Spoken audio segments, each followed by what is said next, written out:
안녕하십니까. CJB 모닝와이드 수요일 아침에 인사드립니다. 오늘은 지구의 날입니다. 이날은 1969년 미국에서 발생한 해상 원유 유출 사고를 계기로 환경에 대한 관심을 불러일으키기 위해 만들어진 날입니다. 그렇습니다. 세계기구나 정부가 아닌 민간운동에서 출발했다는 점에서 특별한 의미를 지니는데요. 네. 오늘 하루 우리가 지구를 위해서 무슨 일을 할 수 있나 생각하고 또 실천하는 하루 되셨으면 좋겠습니다. 네, 지구가 있어야 인류도 존재할 수 있다는 거 꼭 기억하시기 바라면서 CJB 모닝와이드 뉴스 수요일 순서 시작합니다. 10조 원에 가까운 파급 효과가 기대되는 방사광 가속기 유치 전에 청주, 오창 등 전국 4개 지역이 뛰어들어 각축을 벌이고 있습니다. 당장 보름여 뒤면 부지가 확정되는데요. 정치 개입 등 과열 양상도 보이고 있습니다. 조용광 기자입니다. 경북 포항 공대에서 운영되고 있는 방사광 가속기입니다. 태양빛 밝기에 100억 배에 달하는 방사광이 미세물질을 분석하는 초대형 현미경으로 반도체와 에너지, 생명공학 등 활용 분야가 방대합니다. 포항 1, 2호기에 이어 오는 2028년 가동 예정인 국내 3호기 유치전에 청주 오창과 전남 나주, 경북 포항, 강원 춘천이 뛰어들었습니다. 1조 원이 투입돼 9조 원의 파급 효과와 13만여 명의 고용 창출이 기대되면서 각 지역들은 지질 조건과 접근성, 활용도 등을 적극 내세우고 있습니다. 부지 선정이 당장 다음 달 7일로 다가오면서 정치적 개입이 공정 경쟁을 훼손할 수 있다는 우려도 나오고 있습니다. 지난 총선에서도 전남에 방사광 가속기를 구축하겠다는 여당 대표의 발언이 논란이 됐고 4세대 원형 방사광 가속기 유치와 모빌리티 신산업 생태계를 광주 전남에 구축을 하도록 하겠습니다. 이번 총선에서 완승한 호남 지역 당선자들의 정치적 입김도 노골화되고 있습니다. 최근 정치권의 부당한 영향력 행사가 표면화되는 한편 일부 지역과 일부 언론이 이미 확정된 평가 기준을 문제 삼으며 과열 유치 경쟁을 조장하고 있어 한편 민주당 충북 지역 당선자 5명은 오늘 한국기초과학지원연구원장을 만나 방사광 가속기 오창 유치의 필요성과 효과 등에 대해 의견을 나눌 예정입니다. CJB 뉴스 조윤광입니다. 충청북도는 차세대 방사광 가속기 입지로 청주, 오창이 최적의 장소라고 확신하고 있습니다. 그럼 이어서 평가 기준과 충북의 차별화된 유치 전략은 무엇인지 알아보겠습니다. 구준혜 기자입니다. 충청북도가 차세대 방사광 가속기를 유치하려고 물색해둔 청주시 오창읍 부지입니다. 전국 어디서나 2시간대면 닿을 수 있고 단단한 안반 지형에 지진이나 홍수 등 자연재해가 거의 없는 안전한 곳입니다. 충청북도는 이 같은 내용을 담은 외부기관의 지질평가 보고서를 어제 정부에 제출했습니다. 도는 지난 8일 유치의향서를 제출한 데 이어 필요한 절차를 차질 없이 준비해 밟아나갈 계획입니다. 정부는 다음 달 7일 후보지 중 한 곳을 1순위 우선 협상 지역으로 선정합니다. 평가 항목은 기본 요건 25%, 입지 조건 50%, 지자체 지원 25% 등입니다. 이 중 오창은 부지와 지리적 여건, 발전 가능성 면에서 탁월한 조건을 갖춘 것으로 평가받고 있습니다. 특히 중부와 수도권에만 방사광 가속기 주 수요처인 바이오, 반도체, 화학기업이 천여 개나 밀집해 있을 정도로 편리성과 활용도가 높습니다. 지자체 지원 항목에서도 높은 점수를 기대하고 있습니다.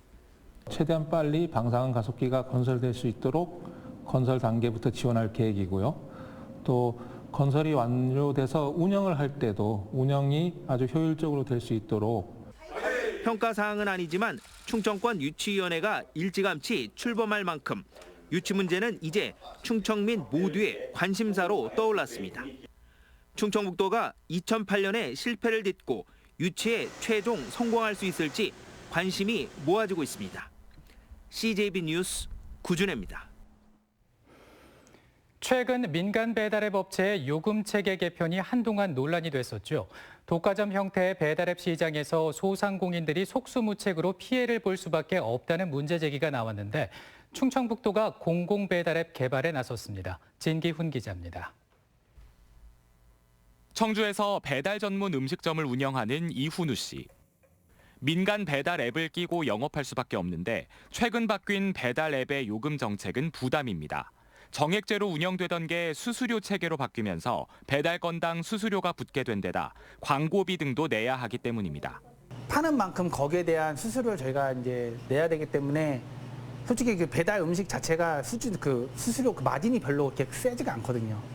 수수료가 오르면 많이 팔아도 그만큼 지출이 커지는 상황이 발생해 결국 배달 팁을 붙이거나 음식값을 올리는 등 수수료 부담이 소비자에게 전가될 수도 있다는 겁니다.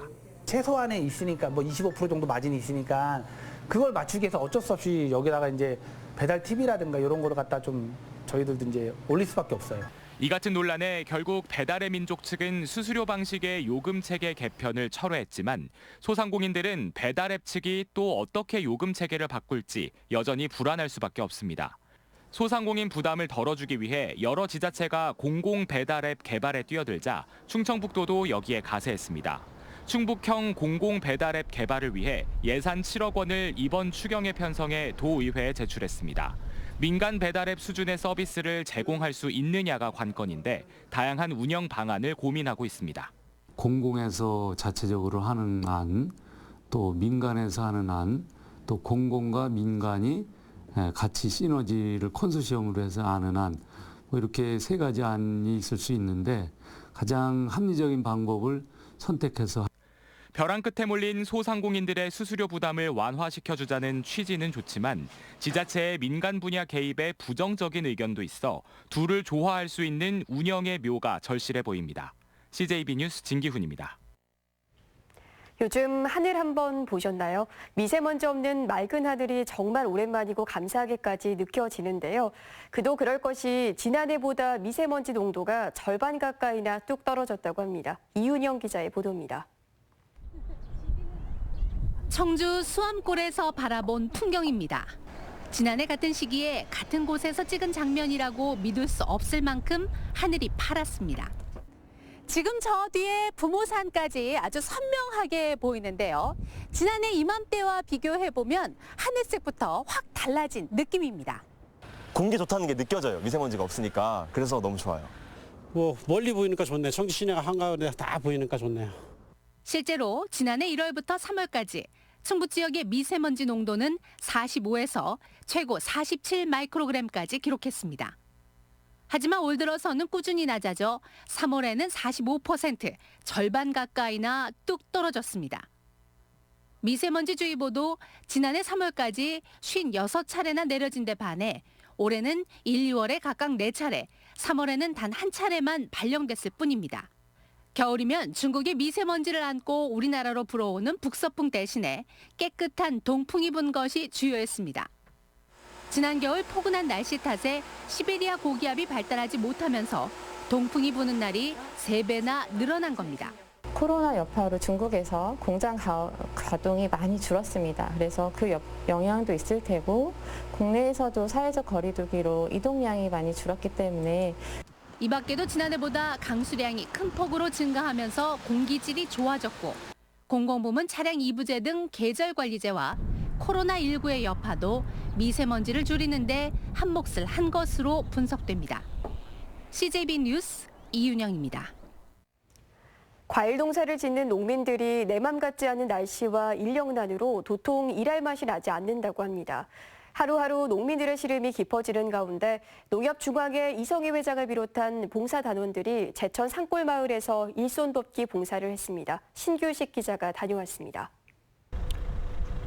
제천 등곡산 산골마을에 사과꽃이 만개했습니다.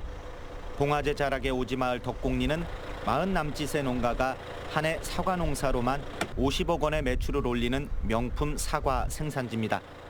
하지만 올해는 전에 없던 어려움을 겪고 있습니다. 코로나19로 곱절을 쳐줘도 일손 구하기가 그야말로 하늘의 별따기입니다. 외지의 필리핀에서 이제 결혼해 오신 분들이 주가 돼서 그 동네에 이제 그 일이 없는 사람들을 뭐 사촌, 뭐 언니, 오빠, 친구들 많이 데리고 와요. 관광 비자다 뭐다 해서. 근데 올해는 그게 전혀 없어가지고. 게다가 기상이변까지 겹쳤습니다.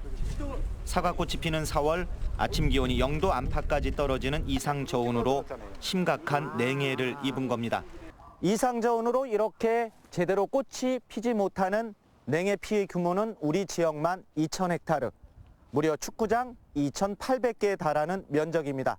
농협중앙회 이성희 회장이 한수면 덕곡리를 찾은 것도 이 때문입니다. 이성희 회장을 비롯한 농협 봉사 단원들은 적화 작업, 이른바 꽃따기 봉사를 하며 농민들의 씨름을 함께했습니다.